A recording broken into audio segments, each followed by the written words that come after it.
BJP का ये कहना, आप इंस्टाग्राम उठाइए कॉकरोच जनता पार्टी का, 22 मिलियन उनके फॉलोअर हैं। इस मेरे अंदाजे से उनको करना ये चाहिए कि अब तुम्हारे पास एक प्लेटफॉर्म है, चाहे वो इंस्टाग्राम है, हम उसका यूटिलाइज करें कि सरकार ने जहाँ पे काम नहीं किया, जहाँ जहाँ तुम्हारे कॉकरोच हैं उसको दिखा दो। पर उसके अंदर वो करी क्रिटिसाइज बीजेपी को रहे हैं पूरी पोस्ट के अंदर। तो बीजेपी का ये कहना है कि अगर तुम्हारी लड़ाई चीफ जस्टिस से थी तो भारतीय जनता पार्टी को क्यों टारगेट किया जा रहा है? नहीं, लड़ाई चीफ जस्टिस से तो थी नहीं। लोग मूलभूत जाते हैं ना, लड़ाई तो सिस्टम से है। लड़ाई तो इस बात की है कि भाई हम सवाल क्यों ना करें।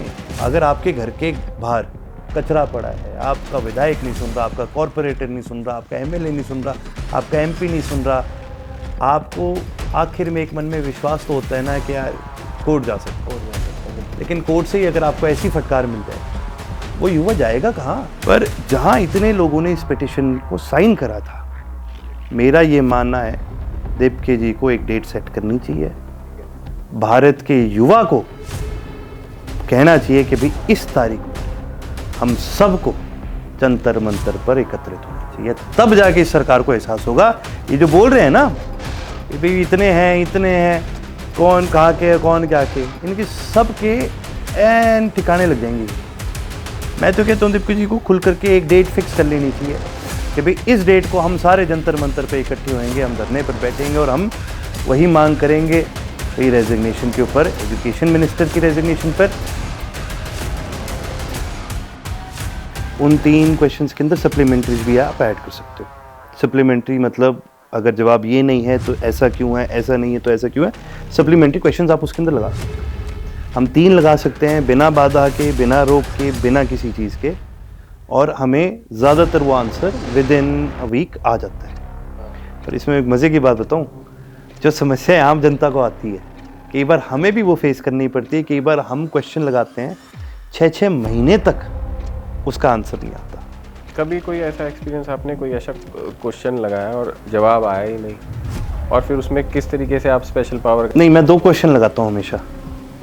मैं एक क्वेश्चन ये लगाता हूँ कि ये मेरा सवाल है, और दूसरा सीधा क्वेश्चन लगता हूँ, इसका जवाब कौन देगा ये भी मुझे बताए, और क्यों नहीं दे रहा मुझे ये भी बताए। कहते हैं ना, लीव नो स्टोन अनटर्न्ड। तो अगर आप सवाल भी कर रहे हो, आपको पता है आपका विरोधी इतना ढीठ है कि वो हर तरह से जवाब देने से मुकरेगा, तो फिर आप भी आड़ी टेढ़ी उंगली करके हर तरह के सवाल लगाते रहो। तो ये तो चूड़ी टाइट करने वाला काम है। चूड़ी टाइट करने वाला है। थोड़ा सा देखिए जी, इसके अंदर थोड़ा सा मेरा ये मानना है, हम युवा हैं, हमें एक्सपीरियंस भी ज़्यादा है। मैं तो कहता हूँ कि हमें अपने एक्सपीरियंस को यूज़ करके, कोलैब करके, सारे एक्सपीरियंस को यूज़ करके इस तरह से सरकार से सवाल लगाते रहने चाहिए। आपके हल्के के जितने भी अधिकारी किस प्रकार से रहते हैं आपसे? नहीं, ढंग से ही पेश आएंगे, नहीं आएंगे तो मैं कौन सा बख्शूंगा उनको? मैंने कौन सा उनसे कोई उधार ले रखा है जो मेरे को उनकी सुननी पड़ेगी? I have been chosen by the public, ठीक है ना? मेरे को जनता ने एक जिम्मेवारी के साथ भेजा है। मेरे को नहीं फर्क पड़ता अधिकारी मेरे से कैसे बात कर, काम कर। अच्छा काम करोगे मैं अच्छे बात करूंगा, नहीं करोगे क्या उखाड़ लेगा मेरा। हाँ, लेकिन इतना है, मैं याद जरूर रखूंगा, हमारी याददाश्त अच्छी है इस मामले में। सुप्रीम कोर्ट के मुख्य न्यायाधीश जस्टिस सूर्यकांत जब बयान देते हैं और कहते हैं कि देश का युवा कॉकरोच है, कॉकरोच से कंपैरिजन करते हैं, हालांकि ये स्पष्टीकरण ठीक बयान नहीं है, उसी में उदय होता है एक ऑनलाइन पार्टी का जिसको कहा जाता है कॉकरोच जनता पार्टी। और इंस्टाग्राम फॉलोअर्स की बात करें तो उस पार्टी के 22.8 मिलियन फॉलोअर्स जो हैं इंस्टा पर हो चुके हैं। दावा ये भी किया जा रहा था कुछ फॉलोअर्स पाकिस्तान से हैं, कुछ कहीं से हैं, पर फिलहाल मेरे साथ उस पार्टी के पहले ऐसे विधायक हैं जिन्होंने इस पार्टी को ज्वाइन करा, और खुद भी वो एक एमएलए है। मेरे साथ रानिया से विधायक हैं अर्जुन चौटाला साहब। इनसे बातचीत करते हैं कि ऑनलाइन पार्टी ज्वाइन की है अभी इन्होंने, क्या कुछ पीछे का कारण और रीजनिंग रही है। सर बहुत बहुत स्वागत है आपका, बहुत बहुत शुक्रिया समय देने के लिए। सर बहुत चर्चा का विषय रहा कॉकरोच जनता पार्टी, और आप पहले ऐसे विधायक हैं जिन्होंने खुले तौर पर समर्थन किया कि मैं भी एक कॉकरोच हूँ। और हम अभी अंदर आ रहे थे तो हमने देखा कि गाड़ी के पीछे भी आपने कॉकरोच छपाया हुआ और लिखा हुआ मैं हूँ कॉकरोच। तो सर आपने ब्रांड बना दिया इसको। सर देखिए सर, जात से बड़ी ना जमात होती है जी। और मेरी तो पूरी पीढ़ी को कॉकरोच कह दिया गया, फिर मैं क्या नया रहूं। और असल में क्या है जी, मैं इस मूवमेंट के साथ एक बहुत सिंपल एक कारण से जुड़ा हूं। देखिए जी, हर देश के नागरिक को अपनी सरकार से हिसाब लेने का हक है, अपनी सरकार से सवाल पूछने का हक है। सवाल पूछने पर जब इस तरह की टिप्पणी करी जाए, इस तरह के बयान दिए जाए, और आप एक चीज़ देखो ना कि किसान प्रोटेस्ट करते हैं तो खालिस्तानी है, ठीक है, मध्य प्रदेश में लेबर्स प्रोटेस्ट करते हैं तो माओइस्ट है, यूथ प्रोटेस्ट करता है तो कॉकरोच है, कहीं पर कोई मुस्लिम प्रोटेस्ट करता है तो पाकिस्तानी एजेंट है। मतलब इस देश में सबके ऊपर इन्होंने ठप्पे लगा रखे और सबको इन्होंने बता दिया कि भी ये फसाद की जड़ है, जिसमें से सबसे बड़ा सोशल एक्टिविज्म आज के दिन जो बच्चे कर रहे हैं उनको पैरासाइट्स बोल दिया गया। मैं आपको एक चीज़ बताऊंगा जी, मैंने स्कूल में इतिहास बड़ा पढ़ा है। इतिहास इस तरह के लोगों को फेवरेबली नहीं देखता, उसका एक कारण है। सोशल एक्टिविज्म जो एक चीज़ है ना, ये हमने कोई आपका ये वेस्टर्न मीडिया, डिजिटल मीडिया से नहीं सीखा। सोशल एक्टिविज्म हमें स्कूल में सिखाई जाती है। सोशल एक्टिविज्म हमें अपनी किताबों में अपने पूर्वजों से सिखाई जाती है। मैं आपको एक उदाहरण दूंगा। सती जो एक परंपरा होती थी, आप उस समय के जो सोशल एक्टिविस्ट थे, राजा राम मोहन रॉय और क्या कहते हैं, और भी बहुत सारे सोशल एक्टिविस्ट थे, वो इसके खिलाफ बोला करते थे। और जो ये ट्रेडिशनल रेडिकल टाइप लोग होते थे ना, ये कहते थे ये लोग ये समाज को कर रहे हैं, ये देशद्रोही हैं, ये सनातन द्रोही हैं, ये धर्म को खराब कर देंगे, ये अंग्रेजों के एजेंट है। लेकिन जब इतिहास लिखा गया तो आज हम राजा राम मोहन रॉय को तो जरूर याद करते हैं, लेकिन जिन लोगों ने इसकी खिलाफत करी ना, उन पे हंसते हैं कि कितने मूर्ख लोग थे ये, जिन्होंने समाज को पीछे ले जाने की कोशिश करी। उसी तरह से जी सोशल एक्टिविज्म जब कोई करता है, ठीक है, कोई समाज के अंदर कोई चेंज लाना चाहता है, कोई अच्छा चेंज लाना चाहता है, अगर आप उसी को लेबल लगा करके उसी को आप देश का विरोधी बना दोगे, उसे कॉकरोच कहोगे, उसे आलसी कहोगे, उसे एक पैरासाइट कहोगे, तो जी फिर आप अपने देश की डेमोक्रेसी का क्या हाल कर रहे हो। मैं तब तक इस मूवमेंट के साथ नहीं जुड़ा था, मैं उसी सेकंड जुड़ गया जब मुझे पता चला कि इनके पेज को बैन कर दिया गया। अरे भाई, सवाल ही नहीं पूछ सकते भी।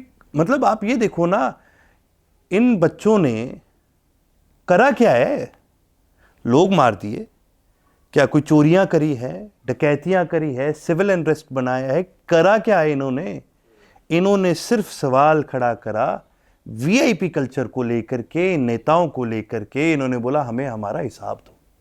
गलत क्या है इसके अंदर? अब फिर भी इनको रोक रहे हैं। तो तब तक तो नहीं था, लेकिन जैसे ही उनका पेज बैन हुआ, मेरे मन में एक सीधी, देखिए जी, हाँ वही बात, मैं उस जनरेशन से हूँ जिस पूरी आप भी उसी जनरेशन से हो, हम सब कॉकरोच है।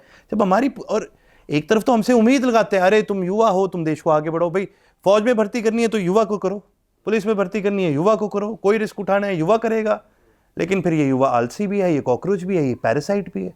ये कैसी हिपोक्रेसी है? मेरे मन में बहुत ये बात थी। मैं मेरे फादर साहब के पास गया और मैंने उनसे बहुत क्लियरली ये बात की कि जी मैं कॉकरोच जनता पार्टी जाऊंगा। तो उन्होंने बड़े खुल के मुझे आशीर्वाद दिया और उन्होंने बोला बेटा, सही की लड़ाई जो होती है ना, वो कहीं भी लड़ी जा सकती है। उन्होंने खुल करके मुझे आशीर्वाद दिया और उन्होंने बोला कि डू एज यू विश। तो जो इसके फाउंडर हैं कॉकरोच जनता पार्टी के, उनसे कोई चर्चा हुई आपकी इस बारे में? नहीं सर, वही बात है जी, मेरी पार्टी से एसोसिएशन शायद इतनी नहीं है जितनी मेरी इस मूवमेंट से एसोसिएशन है।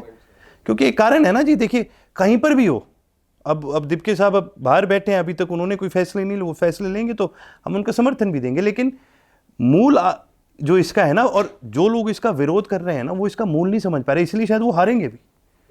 इसका मूल ये देखिए, ये कोई पॉलिटिकल मूवमेंट नहीं है, ठीक है। जो लोग इस पेज के साथ जुड़े हैं ना, ये बार बार उनके ऊपर लगा देते हैं ये आम आदमी से, नहीं, ये सब बकवास है। जो लोग इस मूवमेंट के साथ जुड़े हैं वो इस देश का युवा है, जो अपनी सरकार से सवाल पूछ रहा है और सरकार उनको सवाल नहीं दे रही है, उनको जवाब नहीं दे रही। इंस्टाग्राम पर 22 मिलियन हो जाना तो छोटी बात नहीं है, तो ऑब्वियसली ऑर्गेनिक जनता तो होगी, पर एक कंस्ट्रक्टिवली, क्योंकि मामला सुप्रीम कोर्ट का है तो हम पॉलिटिकली इसको नहीं डिस्कस करेंगे। मुख्य न्यायाधीश, ये इसके अंदर यूथ को, बेरोजगार लोगों को और मीडिया को भी कॉकरोच से कंपेयर करते हैं, और बाद में वो इसकी जस्टिफिकेशन भी देते हैं कि मीडिया ने जिस तरीके से इस बयान को दिखाया वो सही नहीं था, मेरे कहने का मतलब वो नहीं था। आप क्या समझते हैं कि जिस फ्लो में आपने वो ऑनलाइन देखा होगा कि किस प्रकार से वो चर्चा चली, तो क्या समझते हैं कि वो बयानबाजी कितनी सही थी, या फिर कई बार इंसान गलती कर देता है या आउट ऑफ फ्रस्ट्रेशन और बिल्कुल आउट ऑफ फ्रस्ट्रेशन हो जाती है कई बार चीज़ें। देखिए, दो चीज़ें हैं जी। अगर कोई चलता फिरता आदमी कह दे, इस बात के मायने नहीं है। शायद कोई बहुत जूनियर जज भी अगर ये बात कहे, तो इस तरह के कमेंट्स और जजेस को हमें सुनने को मिले हैं, पहले भी आए हैं, ऑरल ऑब्जर्वेशंस कई बार रही हैं, कई बार रही हैं।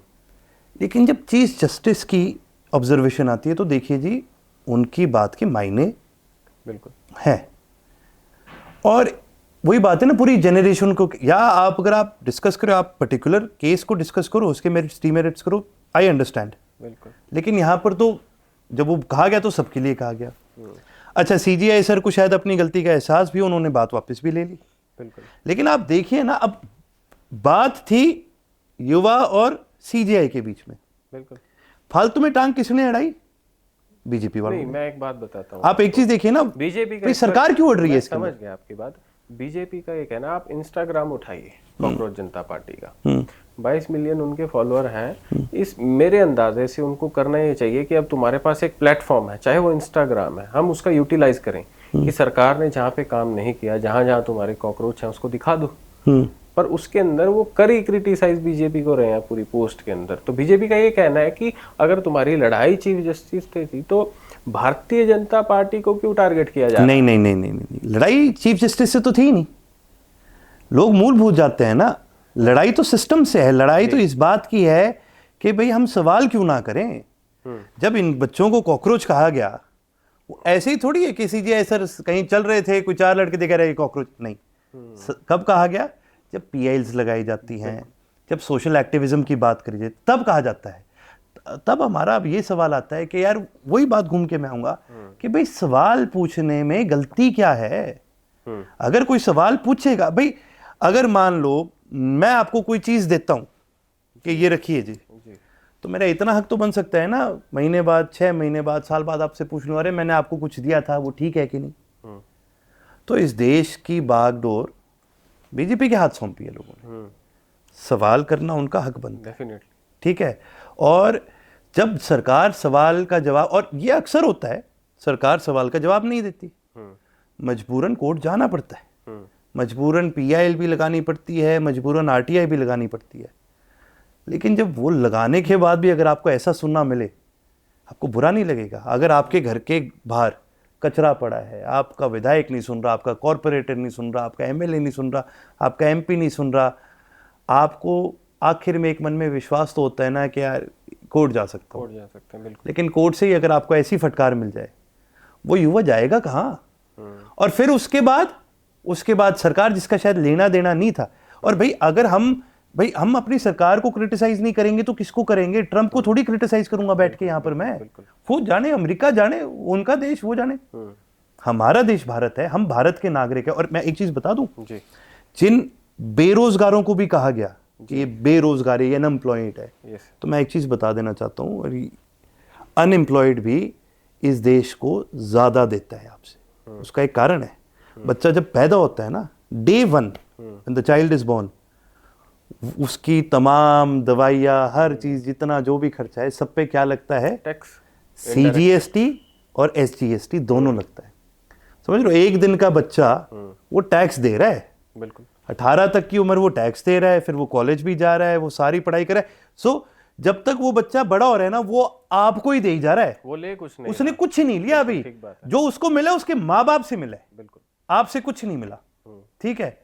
और फिर भी अगर वो नौकरी की उम्मीद करता है सरकार से ही, जिसको टैक्स दे रहे हैं इतने सालों से, क्योंकि देखो जी, उस बच्चे को क्या है, उसको ना तो सड़क बनी हुई मिल रही है, उसको ना अच्छा एजुकेशन सिस्टम मिल रहा है, ठीक है, उसको ना ही उसको कहीं पर क्या कहते हैं, किसी भी तरह का भाई उसको सामाजिक न्याय मिल रहा है, ठीक है। मतलब उसको मिल क्या रहा है? उसको अच्छा एजुकेशन सिस्टम नहीं, अच्छा हेल्थ केयर नहीं, अच्छी सड़कें नहीं, अच्छा कुछ नहीं मिल रहा।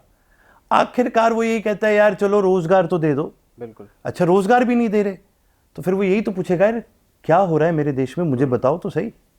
और फिर वापसी में क्या मिलता है, ये बीजेपी के प्रोपेगेंडा एजेंट जाते हैं, अरे ये तो कॉकरोच है, अरे ये तो पाकिस्तानी एजेंट है, अरे तो ये फलाना है, ये धीकड़ा, ये क्या है। कोई नहीं है जी पाकिस्तानी एजेंट। हाँ, वो ऑल्ट न्यूज़ ने एक सर्वे किया भाई साहब, आपकी जानकारी के लिए बता दो। उस सर्वे में यही पाया गया कि 90% जो पब्लिक है वो इंडियन ही। 93%। 93%।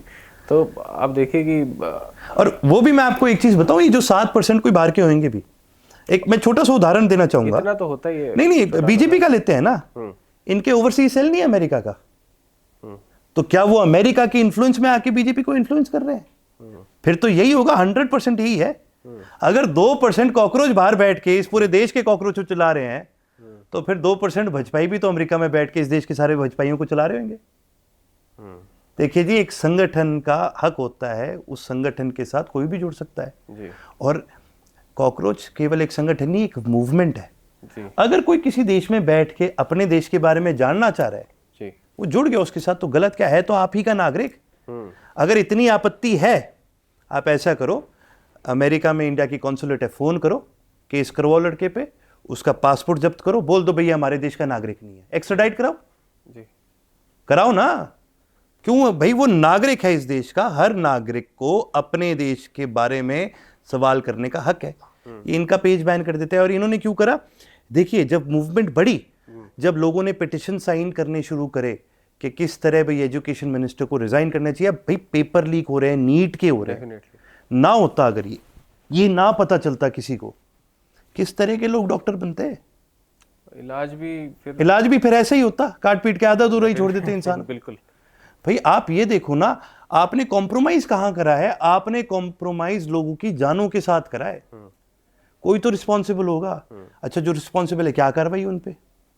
भाई मिनिस्ट्री में सबसे ऊपर से लेके सबसे नीचे तक क्या कार्रवाई करी है इन्होंने? हु इज रिस्पॉन्सिबल, कौन है, क्या है?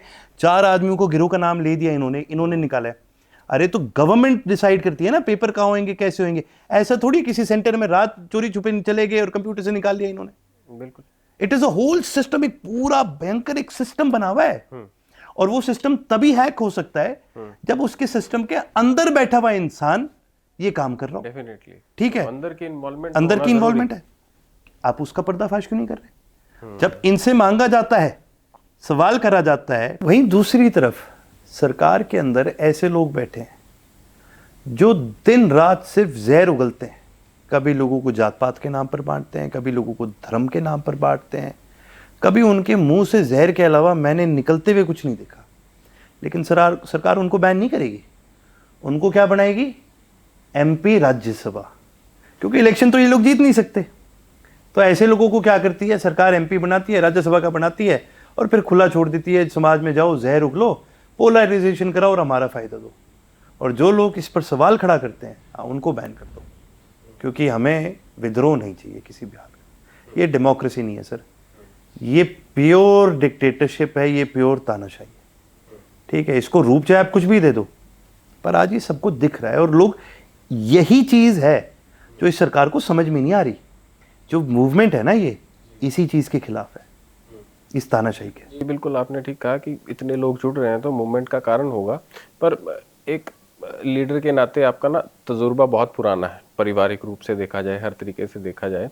पर ये जो सीजेपी है, आपको लगता है कि इसको, क्योंकि ये बहुत जल्दबाजी में बनी हुई पार्टी है, और इसको सही रूपरेखा किस प्रकार से दी जाती है? हो सकता है ये वीडियो जो उसका फाउंडर है उस तक पहुंचे, क्योंकि एक प्लेटफॉर्म है, और कहते हैं लोहा गर्म है, और सही समय पर अगर चोट मार दी जाए तो लोहा चाहे पार्टी के रूप में काम ना करे, एक सोशल एक्टिविज्म के रूप में ये कि बाहर ले ले कि हाँ हम लोगों के उठाएंगे मुद्दे। देखिए जी, इसके अंदर मेरा ये मानना है 2-3 तरीके हैं जिससे आप इसमें आगे बढ़ सकते हो। एक, जो भी फैसला लिया जाए लाइक माइंडेड लोगों के साथ लिया जाए। ठीक है, यंग लोगों के साथ लिया जाए जो जेन्युइन पॉजिटिव चेंज लाना चाहते हैं। उन युवाओं को साथ लेकर लिया जाए जिन्होंने वाकई ग्राउंड पर जा करके काम करा है, सोशल एक्टिविज्म करा है। और ऐसी बात नहीं है कि ये चीज़ें छुपी हुई हैं, आप ढूंढोगे तो आपको मिलेंगे, आपको सही लोग मिलेंगे। मेरा ये मानना है, क्योंकि देखिए जी 4 दिन हुए, मेरे को लगता नहीं कि दीपके साहब ने भी सोचा होगा कि एकदम से ऐसा हो जाएगा। ठीक है, तो कई बार आगे क्या करना चाहिए, आपको उस चीज़ के लिए भी ठहराव चाहिए, आपको उस चीज़ के लिए भी समय चाहिए। मेरा ज़रूर मानना है इसके अंदर, इन्होंने जो एक बात कही एजुकेशन मिनिस्टर की रेजिग्नेशन की बात करी, ये बहुत सही है। रीजन क्या है पीछे? सर एजुकेशन सिस्टम ही तो फेल हुआ है। आप ये देखें ना, पेपर लीक, सबसे ज्यादा पेपर ही तो लीक होते हैं हमारे। पेपर लीक हुआ चौटाला साहब, अगर हम सिस्टम में रेजिग्नेशन दे दें बजाय कि उसका सुधार किया जाए और अपनी गलती को माना जाए, वो ज्यादा बढ़िया। बिल्कुल, पर मान रहे हैं क्या गलती वो? क्या वो सुधार रहे हैं और क्या वो गलती मान रहे हैं? लगता है कि रेजिग्नेशन देने से क्या पता उससे वर्स्ट आदमी आ जाए उसके। मेरे कहने का भाई, इससे वर्स्ट क्या होगा? इससे वर्स्ट क्या ही होगा? और हमें पता है शायद इससे वर्स्ट ही आ जाए, लेकिन बात यह कि फिर सर खाली भी तो नहीं बैठ सकते। बात वही आ जाती है जी, करोगे क्या आप? कुछ तो आपको भी करना पड़ेगा। असल में क्या है, अगर आप कुछ भी नहीं करोगे तो ये कुचल के चले जाएंगे। फिर क्या करोगे? अगर आप चुप रहोगे तो अभी तो एक पेपर लीक हुआ है, फिर 10 होंगे, फिर 20 होंगे, उसके बाद ये पेपर लीक करना बंद कर देंगे, फिर तो ये सीधी अपने डायरेक्ट अपॉइंटमेंट्स कर देंगे, तू डॉक्टर है, तू डॉक्टर है, तू डॉक्टर है, यही करेंगे ये। तो सर कहीं तो सवाल खड़ा करना जरूरी है। और फिर वही बात आ जाती है भाई, क्या कहा जाता है, लेजी एंड अनएम्प्लॉयड। भाई क्यों अनएम्प्लॉयड? कहीं एजुकेशन सिस्टम में कोई फॉल्ट हुआ होगा, तभी आज हम ऐसे रह गए। और दूसरी बात यह है कि अगर resignation is not the solution, तो मैं तो ये कहूँगा भाई सरकार को इस पे जवाबदेही देनी चाहिए कि भाई आपने क्या करा है शुरू से लेके अब तक, इसको ठीक करने के लिए हिसाब दो ना। या तो रिजाइन करो या हिसाब दो। पर चलो ये तो हम आगे चले गए, पर जहाँ इतने लोगों ने इस पिटिशन को साइन करा था, मेरा ये मानना है दीपके जी को एक डेट सेट करनी चाहिए। भारत के युवा को कहना चाहिए कि भाई इस तारीख पर हम सबको जंतर मंतर पर एकत्रित होना चाहिए, तब जाके इस सरकार को एहसास होगा।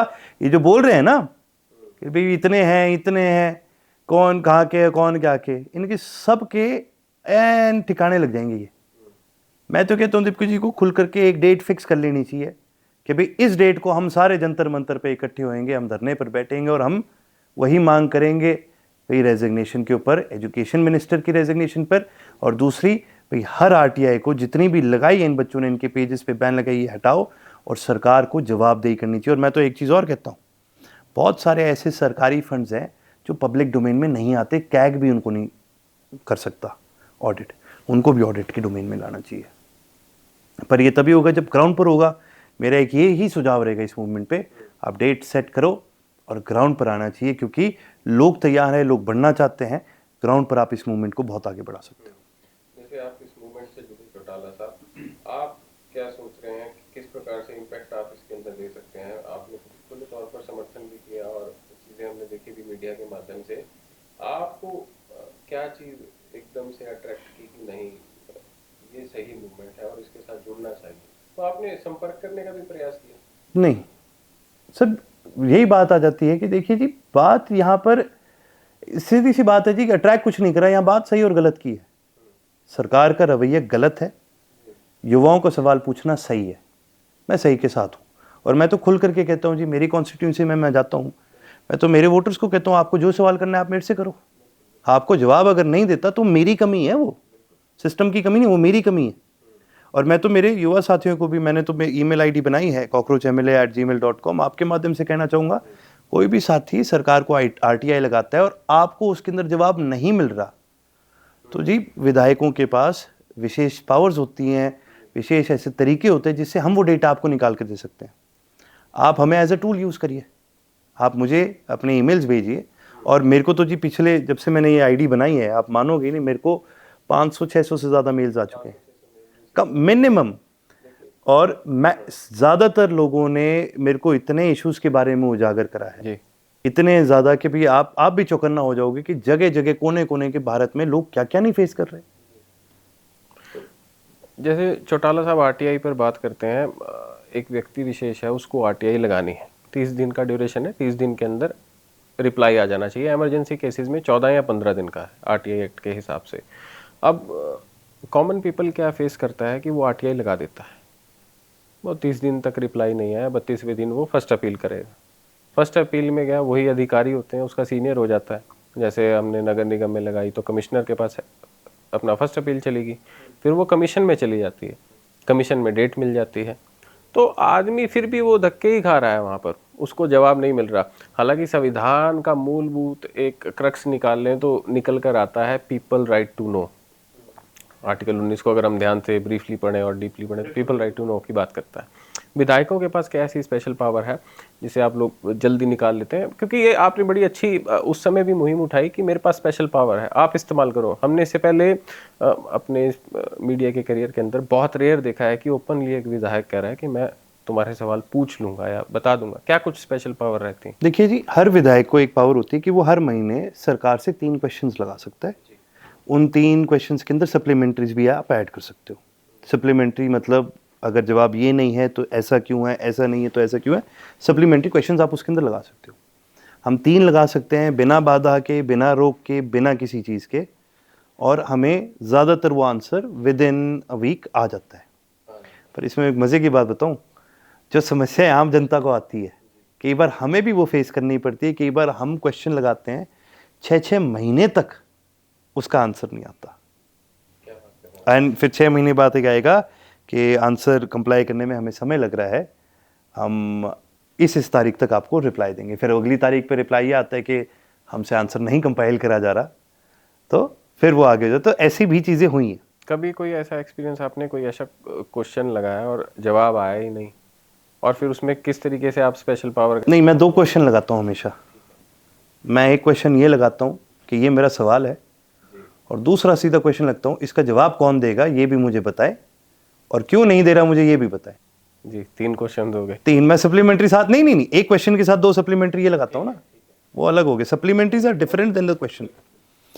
तो उसी तरह से मैं एक एडवाइस आपके माध्यम से भी लोगों को देना चाहूँगा जो आरटीआई लगाते हैं। अगर आपने आरटीआई किसी एक विषय पर लगा दी, हाथों हाथ एक और आरटीआई लगाए कि भाई इस आरटीआई नंबर का जवाब कौन देगा, कहाँ तक पहुंची है, और इसका जवाब क्यों नहीं आया, इसके लिए कौन जिम्मेवार है, एंड एक सप्लीमेंट्री जो जिम्मेवार है उस पर क्या एक्शन लिया जाए। आपने नई चीज सिखा दी। हाँ, ये सारे आप लगाएंगे ना एक डिटेल।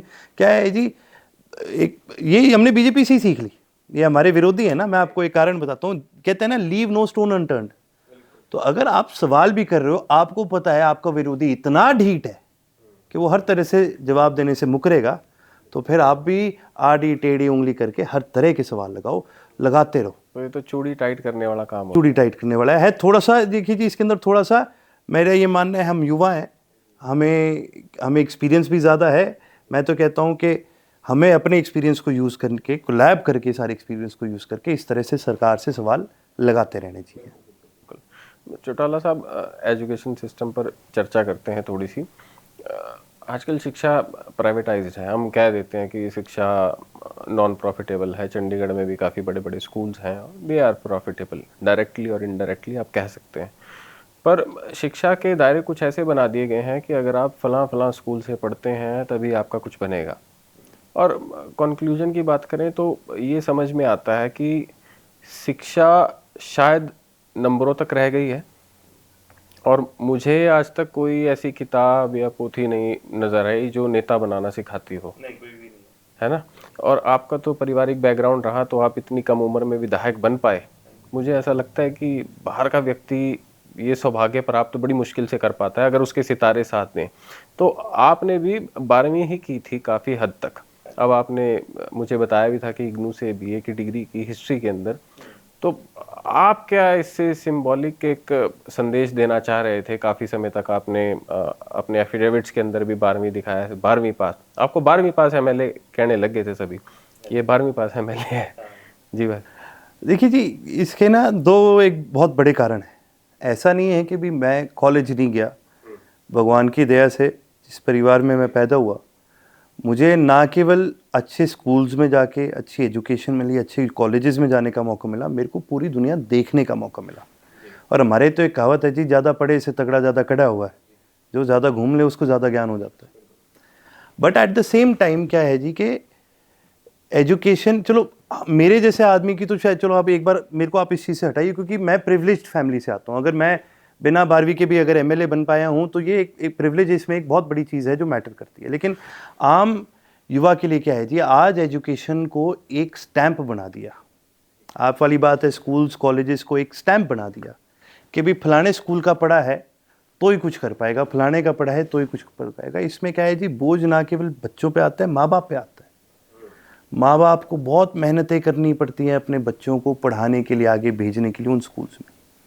वहीं दूसरी तरफ ये one side of the story है। दूसरी साइड के आप जब गांव में आते हो तो फिर आपको, जहां आपको यहाँ पर अच्छे अच्छे प्राइवेट स्कूल्स जो प्रॉफिट कर रहे हैं और बड़े बड़े स्कूल्स दिख रहे हैं, वहीं जाते ही आपको ऐसे स्कूल दिखेंगे जिनके अंदर पूरे स्कूल में 2 टीचर्स हैं, और वो भी फिजिकल एजुकेशन का और संस्कृत का।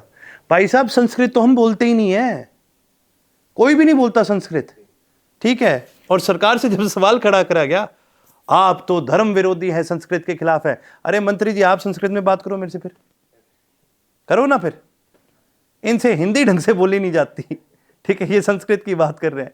मैं कहता हूं अगर आपको टीचर्स दीजिए, आपको पता है हरियाणा में पीजीटी के पिछले 15 साल से एक भी हिंदी का टीचर भर्ती नहीं हुआ, नॉट इवन वन सिंगल भर्ती। तो HKRN के थ्रू तो भर्तियां कर रही है सरकार, हिंदी के नहीं करे ना। हाँ, और उसी में आप ये देखिए, HPSC के जो चेयरपर्सन होते हैं वो कहते हैं कि जी इनको हिंदी अच्छे से नहीं आती है हरियाणा के बच्चों की, इसलिए हमने बाहर के लगाए हैं। आयरनी देख रहे हो? ये हमारे प्रदेश के एजुकेशन सिस्टम का हाल है, और प्रदेश के, ये सारे देश के एजुकेशन सिस्टम का हाल है। मेरे लिए पढ़ाई मेरी पूरी करना एक ज़रूरत नहीं थी, वो मेरी मर्जी थी। मैं जी जब 12वीं मेरी करी थी, मैंने एमिटी में एडमिशन लिया था, लॉ पढ़ रहा था, उस समय दादाजी को जेल हुई थी। और ये बात सच है जी, दुनिया की कोई भी डिग्री ऐसी नहीं है जो आपको नेता बनना सिखा देती है। जब तक आप ग्राउंड पर नहीं जाओगे, ऐसी कौन सी डिग्री है जो आपको ये सिखा देगा लोगों की सुननी कैसी है। एम्पैथी थोड़ी सिखा सकते हो आप किसी को, एम्पैथी तो अंदर से आती है। तो मेरा क्या था जी कि उस समय जब दादाजी को जेल हुई थी, तो जब दादाजी जेल से RML में आए थे, क्योंकि आप आए थे जी, तो उनकी काफ़ी हद तक जो जेल का समय है वहाँ पर बीता है। तो एक केयरटेकर अलाउड होता था, एक केयरटेकर के रूप में मैं उनके साथ ही होता था वहाँ पर। मैं उनके साथ रहा, फिर मैं गाँव रहा, और मैंने आगे आगे जैसे जैसे बढ़ा, पॉलिटिक्स में बढ़ा, तब लोगों ने सवाल खड़े करे मेरे से इस चीज़ को लेकर के। तो जैसे जैसे आगे बढ़ा, जब मुझे सही लगा कि हाँ अब ये सही समय है, अब मैं अपनी एजुकेशन को आगे परस्यू कर सकता हूँ। देखिए जी, एजुकेशन भी पूरी करना ज़रूरी है। जब मुझे सही समय लगा कि हाँ अब मैं अपनी एजुकेशन को कंप्लीट कर सकता हूँ, तो उसके बाद मैंने इग्नू में एडमिशन लिया। मैंने किसी को नहीं बताया, जब तक मेरी डिग्री नहीं आई ना तब तक नहीं, किसी को भी नहीं। मैं बोलता रहा मैं 12वीं पास हूँ, और मुझे इसमें कोई शर्म नहीं है, ठीक है। कोई बोल दे कोई ऐसी बात या वैसी बात, मुझे इसमें कोई शर्म नहीं है, क्योंकि मुझे पता है भी मैंने कैसे पढ़ाई करी है, ठीक है। मैंने अपनी पढ़ाई पूरी करी, गर्व से कह सकता हूँ मैंने पूरी करी। अब BA करी, एंड भगवान सुख रखे तो अब मैं MBA भी, आगे MA भी करूँगा। पढ़ने का टाइम कब निकालते हैं आप? सर एक्चुअली क्या है, मेरे चैलेंज है बीइंग MLA, तो पढ़ना तो एक तरीके से मुझे लगता है कि बड़ा मुश्किल हो जाता है, उसके बाद परिवार, पब्लिक। नहीं, देखिए सर, मैंने ना सब्जेक्ट ही ऐसा चुना है जो मेरी फील्ड में बहुत काम आता है। इतिहास चुना है मैंने, इतिहास एंड पॉलिटिकल साइंस मेरा सेकेंडरी ऑप्शन। रीज़न ये है कि जी इतिहास वो चीज़ है जो हमें सिखा देती है कि आगे क्या हो सकता है। कहते हैं ना कि भी हिस्ट्री पढ़ोगे ना तो आपको आने वाला समय पता चलेगा, हिस्ट्री रिपीट्स इटसेल्फ। और मेरा जी हमेशा से हिस्ट्री के अंदर एक, आप लगा लो जी, बस बचपन से ही मेरा हमेशा से बहुत ज़्यादा इंटरेस्ट है। चाहे वो ग्लोबल हिस्ट्री हो, इंडियन हिस्ट्री हो, रिलीजियस हिस्ट्री हो, पॉलिटिकल हिस्ट्री हो, मैं सब पढ़ता हूँ। तो कहीं ना कहीं यूँ हो जाता है जी कि वो ही मेरा साथ भी दे देता है राजनीति में। और टाइम तो यूँ है जी, कहीं लंबा सफ़र कर रहे हैं, कहीं पर भी अगर 15 मिनट भी मिल जाए तो मैं जनरली जो भी मेरे उस समय जिस टॉपिक के बारे में मैं पढ़ना चाह रहा हूँ, जो भी हिस्ट्री के बारे में पढ़ना चाह रहा हूँ, मैं खोलता हूँ और मैं तसल्ली से बैठ के उसको पढ़ने का काम करता हूँ। आपकी कॉन्स्टिट्यूंसी है जो सिरसा डिस्ट्रिक्ट के अंदर आती है, और जितना मैं जानता हूँ, इफ़ आई एम राइट, कि एक तो बॉर्डर लगता है राजस्थान का और एक लगता है पंजाब का उसको। तो नशा वहाँ से बहुत ज़्यादा बढ़ रहा है। मतलब आपने देखा होगा कि एडिक्शन जो है युवा के अंदर, लोगों के अंदर, इवन जो बड़े भी हैं वो इसकी एडिक्शन में, इंजेक्शंस का जो सिस्टम है वो काफ़ी बढ़ रहा है।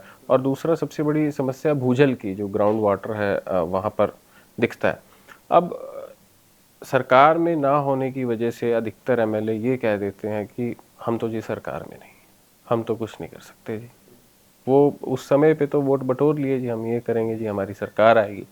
उसके बाद सबसे बड़ा विपक्ष के MLA पे ये एक्सक्यूज़ होता है कि हमारी तो सरकार ही नहीं है जी, हम क्या करें। तो आप भी यही एक्सक्यूज देते हैं क्या जनता को? मैं तो उल्टा एक चीज़ कहता हूँ कि आप मुझे बताओ कौन से मंत्री के पास चलना है, टाइम मैं लेके देता हूँ, गांव को आप इकट्ठा करो। अच्छा, भाई हम क्यों बैठे हैं, डेफिनेटली। हमारा काम क्या है? नहीं मानेगी, चलो अगले के घर के बाहर जाके बैठ जाएंगे। ठीक है। आप जब तक लोगों में नहीं, आप प्रयास ही नहीं करोगे अगर, तो आप कुछ नहीं कर रहे। मैं ये नहीं कह रहा मेरा हर प्रयास सफल हुआ है, बहुत सारे प्रयास में हम फेल हो जाते हैं, पर बात यह है कि अगर आप प्रयास करोगे ही नहीं तो आप सफल तो हो ही नहीं सकते ना। सफल होने के लिए प्रयास करना पड़ता है। तो जो लोग ये कह देते हैं ना भाई हमारी चलती नहीं, हमारी सुनते नहीं, हमारा करता नहीं, अरे भैया मैं एक चीज़ बताऊं, हर एमएलए के पास ऐसी स्कीम्स तक वो पहुंच सकता है, हर एमएलए को इस पता नहीं कितनी सरकारों की ऐसी स्कीम्स हैं जो अक्सर लोगों को पता ही नहीं होती, वो कागजों में आती है, कागजों में रह जाती है, पैसे वापस चले जाते हैं। पिछले साल का नहीं, बजट की बैड यूटिलाइजेशन। ओके। ये नहीं कि पैसे कम थे, पिछले साल आप मानोगे अभी, क्योंकि जब ये बजट आया था इस पे हमने डिस्कशन करी थी, पिछले साल एग्रीकल्चर डिपार्टमेंट, सिर्फ एग्रीकल्चर डिपार्टमेंट की मैं बात करता हूं, तो लगभग 2000 करोड़ लैप्स हो गए। लैप्स का मतलब आप समझते हो, आए थे, यूटिलाइज करने के लिए दिए और फिर वो यूज ही नहीं हो गए। और उसी बजट में मंत्री जी कह रहे हैं जी हमें सप्लीमेंट्री बजट चाहिए 500 करोड़ का, और आप वो 2000 खर्च कर लो ना, वो करे नहीं, वो 500 भी आएंगे, थोड़ा बहुत अपना कोई डिपार्टमेंट का खर्चा निकाल लेंगे, फिर वो लैप्स हो जाएंगे। एंड ये सिर्फ मैं एक उदाहरण दे रहा हूं आपको एग्रीकल्चर डिपार्टमेंट की। हर डिपार्टमेंट में किसी में 100 करोड़ लैप्स हो रहे हैं, किसी में 10 हो रहे हैं, किसी में 50 हो रहे हैं, किसी में 200 हो रहे हैं। एजुकेशन डिपार्टमेंट में आपको पता है कितने करोड़ों रुपए लैप्स हुए हैं। हम रोते रहते हैं, हम लड़ते रहते हैं कि यार एजुकेशन बढ़ाओ, एजुकेशन बढ़ाओ। सर ऐसा बुरा हाल है, आप ये देखिए, स्कूल्स को प्रोग्रेस कराने के लिए, स्कूल्स की मेंटेनेंस के लिए कोई स्पेशल बजट नहीं है सरकार का। मेंटेनेंस के लिए, स्कूल्स की मेंटेनेंस के लिए या स्कूल्स में इंफ्रास्ट्रक्चर को बढ़ावा देने के लिए सरकार का कोई भी बजट नहीं है। मेरी कॉन्स्टिट्यूएंसी की आप बताता हूँ, बिल्डिंग गिरने वाली है स्कूल की, तो या तो वो पंचायत बनाएगी, नहीं या तो वो पंचायत बनाएगी, ठीक है, या फिर वहां का जिला परिषद का जो भी मेंबर है वो कर लेगा, ब्लॉक वाला, मतलब तुम देखो सरकार डायरेक्टली डिपार्टमेंट इसमें इन्वॉल्व ही नहीं हो रहा। एजुकेशन डिपार्टमेंट कोई स्टैंडर्ड्स नहीं सेट करता कि भाई इस स्टैंडर्ड पे स्कूल्स बनने चाहिए, इस स्टैंडर्ड पे बेंचेस बनने चाहिए, इस स्टैंडर्ड पे टॉयलेट्स होनी चाहिए। मेरे हल्के की मैं आपको बताता हूँ सर, शर्म इस बात की हमें आती है कि भाई ये कैसा इन्होंने सिस्टम बनाया है। कितने ऐसे स्कूल्स थे जी मेरे हल्के के अंदर जिनके अंदर गर्ल्स टॉयलेट नहीं थे। आपके हल्के के अंदर? मैं तो सिर्फ मेरे हल्के का गिना सकता हूँ, पूरे हरियाणा को लो आप। अगर मेरे हल्के में है तो फिर बाकी हल्कों में भी है। ऐसा तो है नहीं कि भाई कोई एक सिंगल गांव या एक सिंगल हल्का ऐसा होगा, ये सब जगह प्रॉब्लम है। स्कूल्स के अंदर आज भी जब हम जाते हैं ना गांव के अंदर, जब हम डेवलपमेंट की बात करते हैं तो गांव में ये नहीं बोलते कि बड़े प्रोजेक्ट लेके आओ, कोई फैक्ट्री लगाओ, कोई बड़ी सड़क बना, नहीं। क्या बोलते हैं कि सर हमारी लिंक रोड तो बनवा दो, सर हमारे गौशाला में शेड नहीं है, हमारे गांव की चौपाड़ में शेड नहीं है, वहां एक शेड तो लगवा दो। हमारे बच्चों के स्कूल में गर्मियों में जब परेड होती है उनके लिए कोई शेड नहीं है या ग्राउंड नहीं है, हमारे ग्राउंड की 4 दीवारी नहीं है, वो तो करवा दो। हमारे स्कूल में बच्चों के लिए पीने के पानी का कूलर नहीं है, सर एक वो लगवा दो। ये डिमांड्स आती हैं सर हमारे पास। क्यों आ रही है ये डिमांड्स? ये बहुत बेसिक चीजें हैं जो प्रोवाइड कराना सरकार की जिम्मेवारी थी, वो नहीं कर रही। उल्टा पंचायतों की तो इन्होंने फंडिंग काटी है कितने एरियाज के अंदर।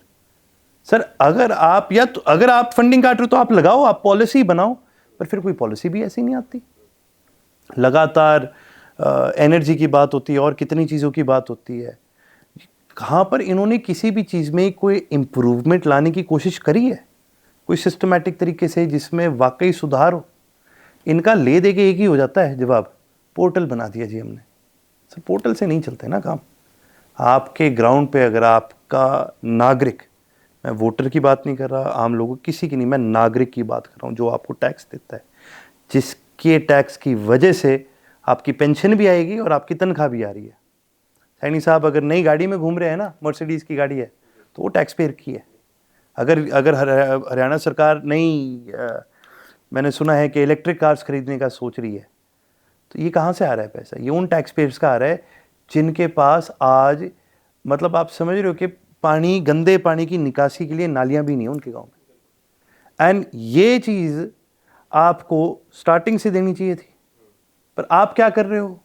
आप तो कह रहे हो कि जी अयोध्या में मंदिर बना रहा हूं, उसके लिए 6,000 करोड़ रुपए हम खर्च करेंगे। आप गंदे पानी में रहो, कोई दिक्कत नहीं। आप नालियों में रहो, कोई दिक्कत नहीं। आपको पानी नहीं है, कोई दिक्कत नहीं। आपके स्कूल नहीं है, कोई दिक्कत नहीं। सर बसें तक नहीं है, कितने गाँव तक बसें नहीं जाती, ये हाल है। और कितने गांव में तो ऐसे बसों के रूट लगे हुए हैं, ड्राइवर नहीं जाते, और उनके अफसर को बोलो आपका ड्राइवर नहीं जाता, दे डू नॉट केयर। ये नहीं है कि भाई मतलब उनको परवाह ही नहीं है, उनके लिए यूं है मैं आया, मेरी तनख्वाह ली और चले गया। ये सिस्टम है सर। तो जिस दिन हमने फैसला करा कॉकरोच बनने का, तो हमारी लड़ाई किसी एक पार्टी से सारे सिस्टम से बन गई। मैं इसी में एक और सवाल आपसे लेना चाहता हूँ कि जब मुख्यमंत्री गाड़ी से चलते हैं, उनको जब पोथ होल्स होते हैं सड़कों में तो खड्डा लगता है तो जेई सस्पेंड हो जाते हैं, सस्पेंड होते हैं। तो वो जो आम नागरिक कभी वो अपनी साइकिल तुड़वा लेता है, कभी एक्टिवा तुड़वा लेता है और गाड़ियों के सस्पेंशन बोल जाते हैं, तो उनको कंपनसेशन लेने का कोई राइट है या नहीं है? ये क्यों? मौत हो जाती है सर, डेथ्स हो रखी हैं हाईवे के ऊपर। आप एक तरफ देखो ना, आप एक तरफ हाईवे आपने बनाया, मैं ज़्यादा दूर की बात ना करो, चलो 152D की बात करते हैं। कितने साल हो गए इसको बने हुए? मेरे ख्याल 5-6 साल होंगे। 5-6 साल में आप 500 मीटर भी नहीं क्रॉस कर सकते, उससे पहले एक गड्ढा आ जाता है। कितने लाखों करोड़ का ये हाईवे बना था, इसकी लाइफ कितनी है? 5 साल भी पूरी नहीं है। और 5 साल में ये नहीं है कोई एक पैच खराब हो गया, हर 150 मीटर में आपको गड्ढे दिख रहे हैं। ये हाल है इनका, ये विकसित भारत बना रहे हैं लोग। सर विकसित देशों में ना जे सड़क में 10 साल से पहले एक गड्ढा आ जाए, क्या ठेकेदार और क्या नेता और क्या वो सबको कटघरे में खड़ा कर दिया जाता है। और यहां पर क्या किया जाता है? अच्छा गड्ढा हो गया, चलो सर हम इसी ठेकेदार को एक्सटेंशन दे देते हैं, और इसी को, क्योंकि अब कॉस्ट उसको इनकर करनी पड़ेगी एक्स्ट्रा, तो उसको पैसे भी ज्यादा दे दिए। जो ओरिजिनल टेंडर उसने मान लो डाला था, उसी टेंडर की अमाउंट इंक्रीज कर देते हैं कि चलो हाँ जाओ, कोई नहीं भाई, आपके भी खर्चे लग गए होंगे, आपके लग गए होंगे, अफसरों के लग गए होंगे, सरकार के लग गए होंगे। आम आदमी तो पागल बैठा है ना, जो सिर्फ ये तुम्हारे हाथ से मरने के लिए है। और जब पूछो तो कह दोगे वाह मोदी जी ने क्या सड़कें बना रही है, मोदी जी ने सड़कें बनाई थी, तुम ही कुछ कर लो साथ में, कि सब मोदी जी करते रहेंगे। तो प्रॉब्लम तो सारे ही सिस्टम में आ रखी है आज के दिन। और आप एक चीज और देखो, ये जब अब आधे से ज्यादा टाइम तो इन्होंने चलो यही तो कर दिया सस्पेंड, ये तो चलो एक जगह की बात आ गई, उस जेई की क्या गलती? सिस्टम तो आपने खराब करे हो, ठेकेदार तो वो आपके हैं। उसने, उस जेई ने थोड़ी उसका टेंडर पास करा था, टेंडर आप पास कर रहे हो, ठीक है। अगर सस्पेंड कोई होना ही चाहिए तो जो ठेकेदार है उसका लाइसेंस सस्पेंड होना चाहिए। एजेंसी का फॉल्ट तो लाई करता है। बस अब एक पंजाबी में कहावत होती है, पंजाबी में बोलते हैं मुट्ठी बंद है ते लख दी, खुल की ते कख दी। मतलब आपके परिवार का जो सिस्टम रहा है हरियाणा में बहुत बड़ा रोल रहा है, पर जैसे ही परिवार अलग हुए तो राजनीति में भी डाउनफॉल देखने को मिला। ये हाल ही में विधानसभा चुनावों की बात कर लें, कुछ कभी बैठकर परिवार के साथ सेल्फ एनालिसिस किया आपने कि क्या कारण रहे? कारण तो मैं बता दूं, 2 थे, वो 2 के 4 बन गए, वो चारों अब कहीं और बैठे हैं। कारण सर इतना लंबा चौड़ा नहीं है। कारण क्या है जी, कई बार क्या होता है, एक कहावत है, power corrupts, absolute power corrupts absolutely, ठीक है। मैं ये सौभाग्य मानता हूं कि मैं पैदा बहुत अच्छे टाइम में हूं और बहुत अच्छे परिवार में, पर मेरी परवरिश ना बड़े माड़े टाइम में हुई है, जब मैंने ये सब देखा। और वहीं दूसरी तरफ जब और लोगों की आप बात करते हो तो देखिए जी, कई बार क्या होता है भाई, सत्ता एक ऐसी चीज है, कुछ ऐसा लगा लो, कई बार अगले के मन में पता नहीं क्या आ जाता है कि भाई मैं क्या ही कर लूंगा सत्ता पाके। तो उस लालच में जी वो कई बार देखता नहीं है किसका नफा नुकसान कर रहा है, समाज का, परिवार का तो करता ही करता है, खुद का भी कर देता है। अब नुकसान हो गया तो हो गया, अब आप वापस तो जा नहीं सकते, इतिहास में नहीं जा सकते, आप बदल नहीं सकते उसको। पर जो आपकी मुट्ठी वाली बात है ना, वो बात बड़ी सही है कि भी मुट्ठी बंद हो तो, लेकिन उसमें भी मुट्ठी आपको पता है इस दुनिया में सिर्फ इंसान और वानर की बनती है, और कहते हैं ये मुट्ठी ही कारण है जिस कारण से इंसान इतना विकसित हो पाया, क्योंकि कोई भी जानवर टूल्स को ना ग्रैब नहीं कर सकता, सिर्फ इंसान कर सकता है। और टूल्स को ग्रैब करने के लिए क्या, खाली पाम नीचे आपको एक अंगूठा भी चाहिए। तो जो मुट्ठी खुल गई कोई बात नहीं, पर अंगूठा आज भी हमारे पास है। चौधरी अभय सिंह जी ने जननायक चौधरी देवीलाल की विचारधारा को आगे बढ़ाया, चौधरी ओम प्रकाश चौटाला जी की विचारधारा को आगे बढ़ाया। हाँ ठीक है, 2 उंगली कम होगी कोई नहीं, पर ये 3 उंगली और एक अंगूठा हम अच्छी तरह से मजबूत भी हैं, और आगे इस संगठन को और बढ़ाने की क्षमता भी रखते हैं, और लगातार संगठन के अंदर लोग जुड़ते जा रहे हैं। देखिए जी, जब आप लड़ाई लड़ते हो लोगों की, तो आपको अपनों को भी छोड़ना पड़ेगा, ठीक है। जब अर्जुन ने श्री कृष्ण से यही बात कही थी ना कि जी लोगों की लड़ाई है पर अपनों से कैसे लड़ूं, तो श्री कृष्ण ने भी उसे बुलाया, मूर्ख अपना कर्म और अपना धर्म निभा। तो क्या अपनों की बात करता है, ये अपने अगर आज जीत आएंगे तो ये सारे समाज को खत्म कर देंगे। जब पता नहीं बहुत लोगों ने को शायद इस चीज का ध्यान होना, मैं थोड़ा सा महाभारत की तरफ आपका ध्यान डाइवर्ट करूंगा। कहते हैं कि जी कर्ण को कोई नहीं मार सकता था, और जब कर्ण के कवच और कुंदन भी ले लिए गए थे ना, उसके बाद भी कहा जाता है कि कर्ण अपने मार्शल स्ट्रेंथ में मतलब इतना बड़ा योद्धा था कि उसे कवच और कुंदन की भी जरूरत नहीं थी, तब भी कोई उसको नहीं मार सकता था। तो जिस दिन उसका और अर्जुन का युद्ध होना था, एक रात पहले कर्ण की मां आती है और कहती है कि बेटा मेरे 2 ही बच्चे हैं, ठीक है, मेरा और एक ही रहा था, दूसरा मुझे अब मिला है। तो कर्ण जवाब देता है कि मां तेरा कल भी एक बेटा था और तेरा कल भी एक ही रहेगा बेटा। यानी कर्ण एक तरह से कह देते हैं ना भाई ये युद्ध तो होगा, ठीक है। उसके बाद जब कर्ण सोने लगता है तो भगवान परशुराम उसके आगे प्रकट होते हैं, और कर्ण के गुरु थे भगवान परशुराम। तो कर्ण अपने गुरु से बात करते हैं, गुरु शिष्य की उनकी बात होती है, वो कहता है गुरु जी क्या करूं मैं। तो भगवान परशुराम उसको एक बात कहते हैं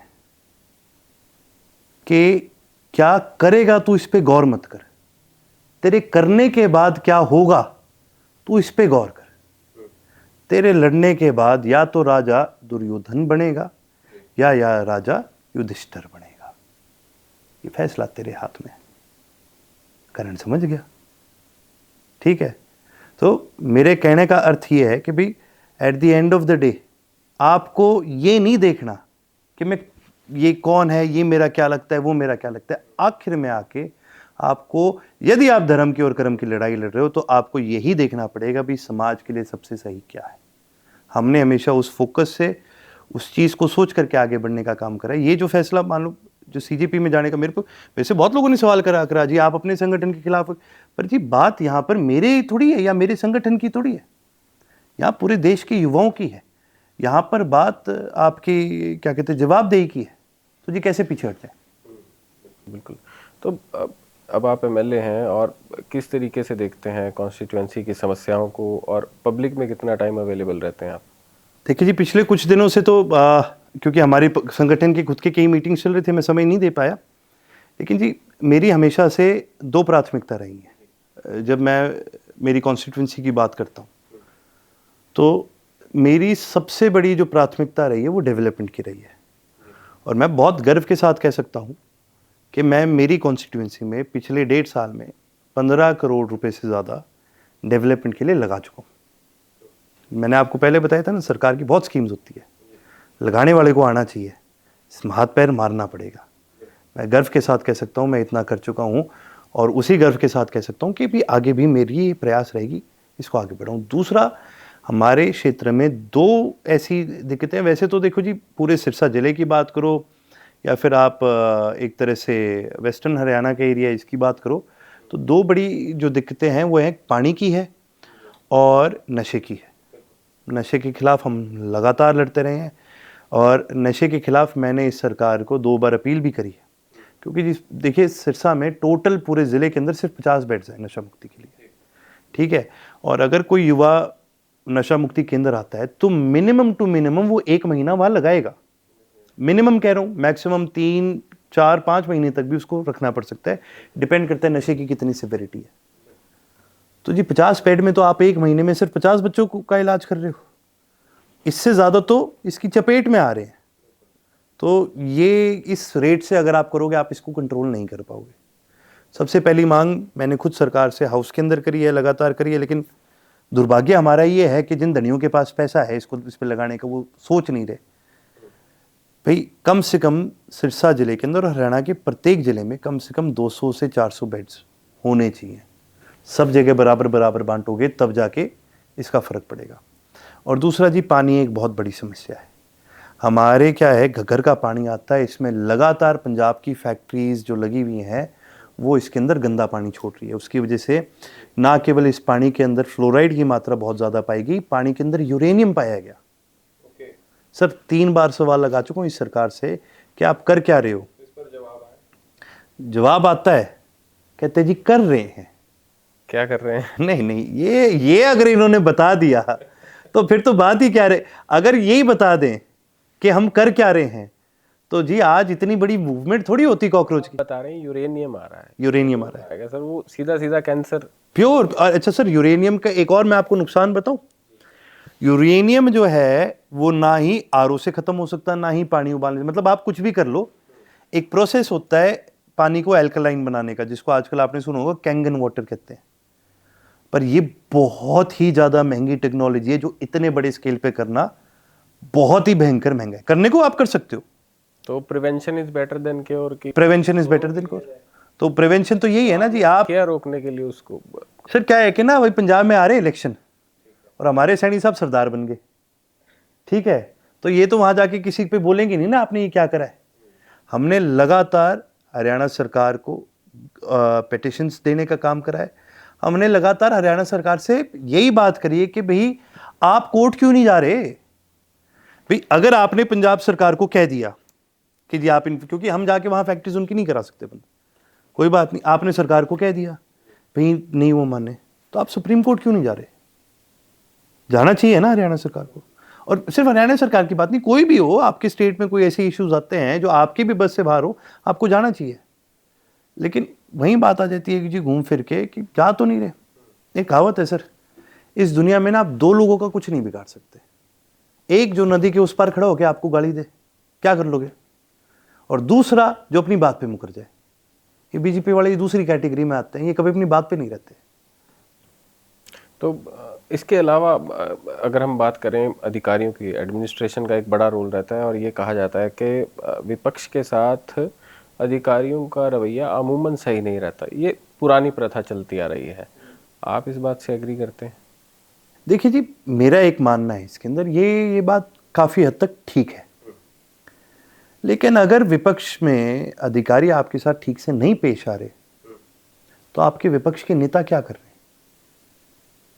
इतने बड़े संगठन से हो आप, अगर वो नहीं पेश, हालांकि देखिए जी पर्सनली मेरे साथ तो सबके साथ ठीक रहा है मेरा रवैया।